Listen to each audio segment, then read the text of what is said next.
අයිබෝන් කල් පිගන්න ඔල හැමෝම ටෙක්සරල්ක YouTube channel එකට. ඉතින් මේ HTML web development lesson series එකේ 14 වෙනි වීඩියෝ එක.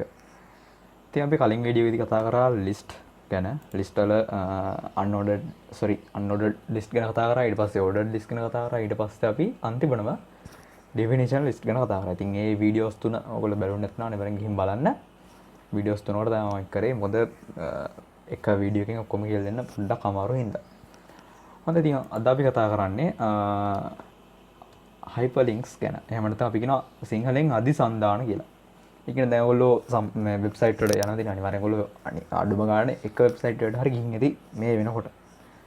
ඉතින් ඒ වෙබ්සයිට් වල ඔයගොල්ලෝ දකින්න ඇති links තියෙනවා. ඒ කියන්නේ අපි Google search එක දැම්මොත් මොකක් හරි හිතන්න අපි Python කියලා search කරොත් Google එකේ එකෙන් අපිට links ගොඩක් දෙනවා. එක සයිට් වලට යන්න පුළුවන්. ඉතින් අන්න අපි මොකක් හරි link එකක් click කරගාම අපි තවත් web page එකට යවනවා. ඉතින් අන්න ඒ වගේ දෙයක් තමයි මේ hyperlink වලින් කරන්නේ. සරලම links කියලානේ අපි කියන්නේ. ඉතින් කොහොමද HTML page එකට අපි හදන web page එකට කොහොමද link එකක් දාගන්නේ කියලා තමයි අද අපි කතා කරන්න යන්නේ. ඉතින් අපි වැඩේ පටන් ගමු. ඉතින් link එකක් මම කලින් code එක අයින් කරා.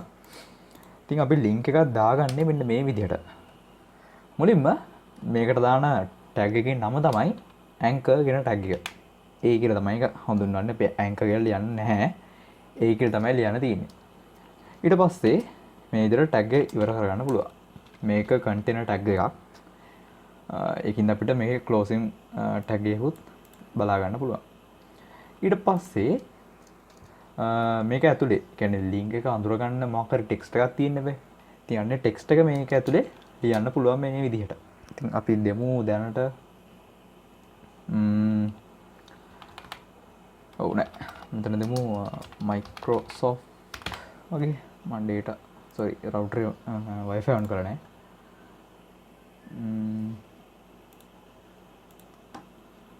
හරි දැන් මේ විදිහට දීලා මේක run කරලා බැලුවොත් output එක බැලුවොත් refresh කරන්න. ඉතින් මට output එක නම් මෙන්න මේ විදිහට. ඉතින් මට මේක නිකම්ම text එකක් විදිහට තමයි අවිල්ල තියෙන්නේ. ඉතින් මේක දැන් link එකක් නන් නෙවෙයි. ඉතින් මේක link එකක් විදිහට හදාගන්නේ කොහොමද? මේක තමයි දැන් ඔයාලට මම කියලා දෙන්න යන්නේ. anchor tag එකේ යටතේ attribute එකක් තියෙනවා href කියලා. href කියලා attribute එකක් තියෙනවා. අපි එකට මම ඒකට ref කියලාත් කියන සමහර වෙලාවට මෙන්න මේ href කියන එකේ තේරුම තමයි hyperlink reference කියන එක. hypertext reference. මෙන්න මෙතන ඔයාලට අවශ්‍ය link එක දෙන්න පුළුවන්. මම දෙන්නම් මෙතන මේ විදිහට https://microsoft.com.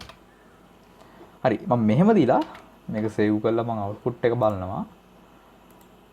හරි, ඉතින් ඔයාලට වෙනවා ඉස්සෙල්ලා තිබ්බේ කළු පාට නිකම්ම text එකක්. හැබැයි බලන්න මේක refresh කරගාම මට බලා ගන්න පුළුවන් මේක නිල් පාටින්. ඒ වගේම මම මේ text එක ළඟට mouse එක අරන් ගියපුවාම මේ cursor එක මාරු වෙනවා hand type එකට. බලන්න දැන් මම මේක click කරගාම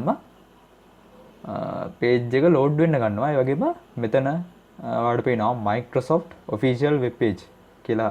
මෙතන title එක change වුණා. ඒ වගේම මම අරන් ගියා Microsoft ලගේ official website එකට. ඉතින් මේක තමයි සරලම hyperlink කියන්නේ. ඒ කියන්නේ අපිට මොකක් හරි website එකකට link එකක් දාගන්න ඕන. අපි ඒක දාන්නේ මෙන්න මේ විදිහට. මුලින්ම anchor tag එක ලිව්වා. ඒක ඇතුළේම අපි attribute එක ලිව්වා href. ඒක යටතේ අපි සමාන ලකුණ දාලා quotation ඇතුලේ අදාළ link එක දෙන්න ඕනේ. ඊට පස්සේ මේ link එක අඳුර ගන්න පුළුවන් වෙන්නේ මොකක් හරි text එකක් හරි මොකක් හරි දෙන්න එපා. ඉතින් මම text එකක් මෙතන දීලා තිනවා Microsoft කියලා. ඉතින් මේකම zoom වලටත් කරන්න පුළුවන්. මම zoom කියලා උදාහරණයක් ගන්නම්.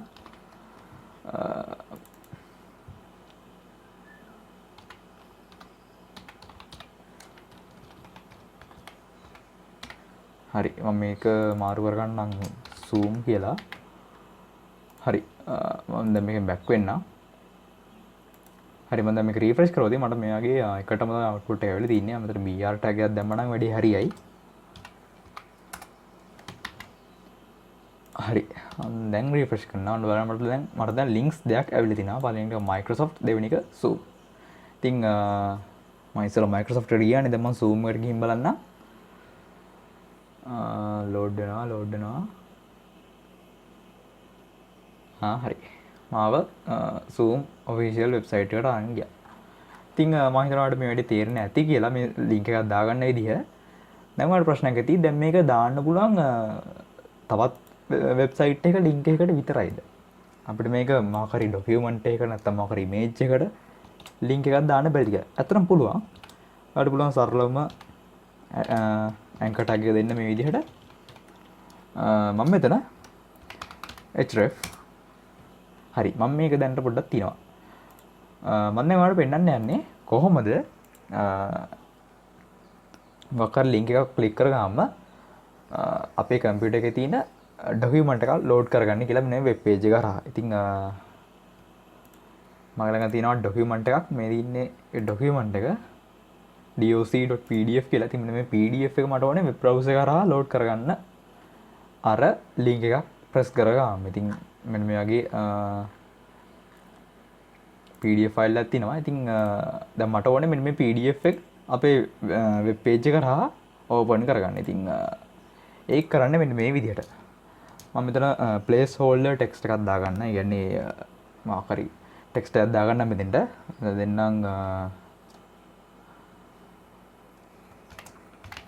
view PDF ෆයිල් කියලා.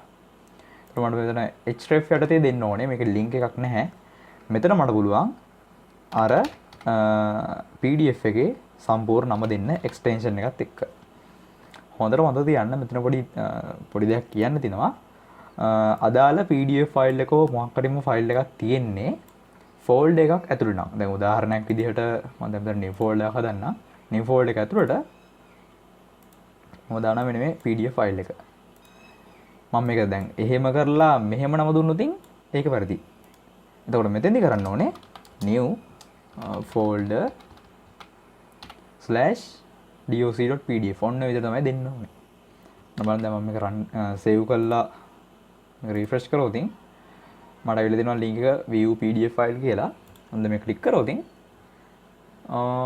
අර pdf file එක load වෙනවා. හැමින් ඔයාලට පේනවා ඇති.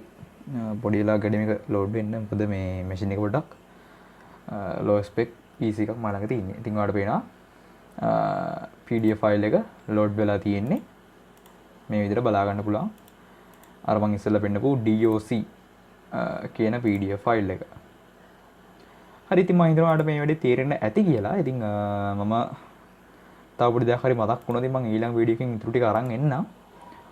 ඔව් මම ඊළඟ වීඩියෝ එකේදී කතා කරන්නේ hyperlinks ගැනම තමයි. මීට වඩා පොඩ්ඩක් ඇඩ්වාන්ස් කරලා. හරි ඉතින් අද මේ වීඩියෝ එක අවසානයේ වීඩියෝ එක හොඳයි නම් අනිවාර්යෙන් ලයික් එකක් දාන්න මතක කරන්නත් එපා. ඒ වගේම ඔයාලගේ යාළුවන්ටත් මේ වීඩියෝ ෂෙයා කරන්න. channel එකට තවම subscribe කරලා නැත්නම් අනිවාර්යෙන් subscribe කරන්න. හම්බෙමු තවත් වීඩියෝ එකකින්.